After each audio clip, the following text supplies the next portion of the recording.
ನಾನು ರಾಮನ ಭಕ್ತ. ನಾನು ಎಲ್ಲ ದೇವರಿಗೂ ಪೂಜಿಸ್ತೀನಿ, ಎಲ್ಲ ದೇವರಿಗೂ ನಾನು ಸ್ವಾಗತಿಸ್ತೀನಿ. ಅದರಲ್ಲಿ ಏನು ಒಂದೆರಡು ಮಾತಿಲ್ಲ.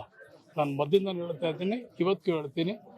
ನಾನು ಚಿಕ್ಕ ಮಗನಿಂದ ಹಿಡಿದ ನಾನು ಎಲ್ಲ ರೀತಿಯಲ್ಲೂ ಕೂಡ ನಾನು ವಿದ್ಯಾರ್ಥಿ ಜೀವನದಲ್ಲಿ ನಾನು ಸರಸ್ವತಿ ಪೂಜೆನೂ ಮಾಡಿದ್ದೀನಿ, ಲಕ್ಷ್ಮೀ ಪೂಜೆನೂ ಮಾಡಿದ್ದೀನಿ, ಗಣೇಶನ ಪೂಜೆನೂ ಮಾಡಿದ್ದೀನಿ, ರಾಮನ ಪೂಜೆನೂ ಮಾಡಿದ್ದೀನಿ, ರಾಮನ ಪೂಜೆನೂ ಮಾಡಿದ್ದೀನಿ. ಅದಕ್ಕೆ ನೋಡ್ರಿ, ಯಾರೋ ರಾಜಕೀಯಕ್ಕೋಸ್ಕರವಾಗಿ ಏನೋ ಮಾಡಬಹುದು.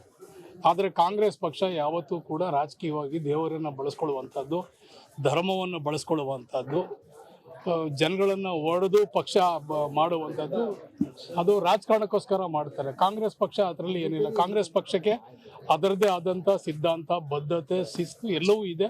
ನಾವು ಅದ್ರ ಪ್ರಕಾರನೇ ನಾವು ನಡ್ಕೊಂಡು ಹೋಗ್ತೀವಿ. ಎಲ್ಲ ದೇವರು ನಾವು ಪೂಜೆ ಮಾಡ್ತೀವಿ. ಏನೇ ರಾಮ ವಸ್ತಿರಲ್ಲ, ಅದು ಅವ್ರಿಗೆ ವಸ್ತಿ ಇರ್ಬೋದು, ಅವ್ರು ರಾಜಕಾರಣಕ್ಕೋಸ್ಕರ ಮಾಡ್ಬೋದು. ಬಟ್ ನಾವು ಪ್ರತಿ ದಿವಸ ಎಲ್ಲ ದೇವ್ರಿಗೂ ನಾವು ನಿತ್ಯನೂ ಪೂಜೆ, ನಮ್ಮ ಮನೇಲಿ ಎಲ್ಲರ ಮನೇಲೂ ಮನೆ ದೇವರೇ ಅಂತ ಇಟ್ಕೊಂಡಿದ್ದೀವಿ. ಪೂಜಾ ರೂಮ್ ಅಂತಾನೆ, ಪೂಜಾ ಮನೆ ಅಂತಾನೆ, ಪೂಜಾ ಒಂದು ಜಾಗಕ್ಕೆ ಒಂದು ಸ್ಥಳನೂ ನಿಗದಿ ಮಾಡ್ಕೊಂಡಿದ್ದೀವಿ. ಅವ್ರಿಗೆಲ್ಲ ಹೊಸ್ತಾಗೋದು ರಾಜಕಾರಣಕ್ಕೆ, ತೋರಣೆಗೆ, ರಾಜಕಾರಣಕ್ಕೋಸ್ಕರ ಅವ್ರು ಬಳಸ್ಕೋತಾ ಇದ್ದಾರೆ. ನಾವು ಆ ರೀತಿ ಇಲ್ಲ. ಕಾಂಗ್ರೆಸ್ ಪಕ್ಷ ಅದು ಆ ರೀತಿ ಯಾವತ್ತೂ ಇಲ್ಲ.